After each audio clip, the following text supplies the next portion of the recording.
बाबा साहब और दलित समाज, आज इनका प्रतिनिधित्व सच्चे मायनों में करने का दावा कौन कर सकता है? कांग्रेस, बीजेपी, मायावती जी जैसी पार्टियां या कोई और नेता? विजय जी, दावा तो कोई भी कर सकता है कौन? कोई भी नहीं है। कोई नहीं। हाँ, यदि सही मायने तो। और सब लोग उनकी जो लेगेसी है उसको अपने साथ जोड़कर अपने को बड़ा करने या उसका जो फायदा है उठाने की कोशिश कर रहे हैं। कांग्रेस का जिक्र तो सारा इतिहास में है ही कि किस तरह से किया गया। अंबेडकर का विरोध कांग्रेस ने किया, उनको हराने का काम, लेकिन वो एक पॉलिटिकल वो था। ये भी सच है कि कॉन्स्टिट्यूशन कमेटी का चेयरमैन भी उन्होंने ही बनाया। कॉन्स्टिट्यूशन असेंबली में जिस तरह से उनकी वापसी हुई है वो भी नेहरू ने की है, ऐसा नहीं है कि वो भी उनकी है। और पूरे कॉन्स्टिट्यूशन का जो क्रेडिट है वो अंबेडकर को देने का काम भी कांग्रेस ने किया, नेहरू ने किया। भारतीय जनता पार्टी से ज़्यादा आरएसएस, क्योंकि भारतीय जनता पार्टी उस समय नहीं रही थी, जनसंघ था, आरएसएस था। आरएसएस की रिलेशनशिप में कोई कंट्राडिक्शन बहुत उनके साथ नहीं रहा था, लेकिन कांग्रेस, आरएसएस और अंबेडकर साथ रहे हो ऐसा कभी नहीं है।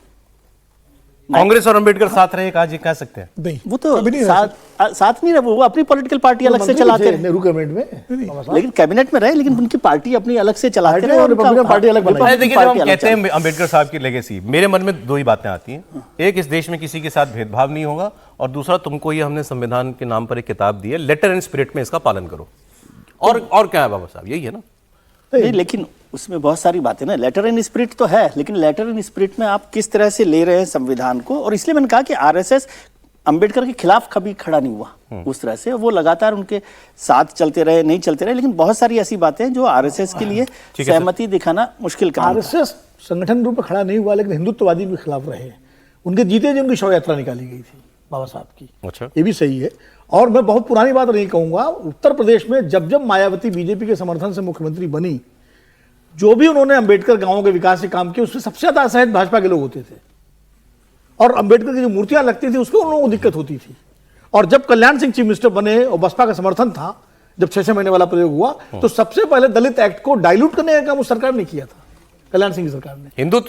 हिंदुत्ववादी और अंबेडकर साथ साथ नहीं चल सकते। और लास्ट जो था, जब अटल बिहारी वाजपेयी प्रधानमंत्री थे, तो उनकी कैबिनेट में थे अरुण शौरी, जिन्होंने वर्शिपिंग फॉल्स गॉड लिख के बाबा साहब के बारे में क्या क्या नहीं लिखा था। उनको भगवान मत बनाओ, मोटा तौर पर। नहीं, बहुत उस किताब में तो बहुत कुछ होगा। वर्शिपिंग फॉल्स गॉड्स मतलब वो बाबा साहब को ही कह रहे थे। उनको अंग्रेजों का वो सब बताया गया था। और उसके बाद उस किताब पर बैन लगाने की बात हुई, तो उस पर भारत सरकार ने मना कर दिया।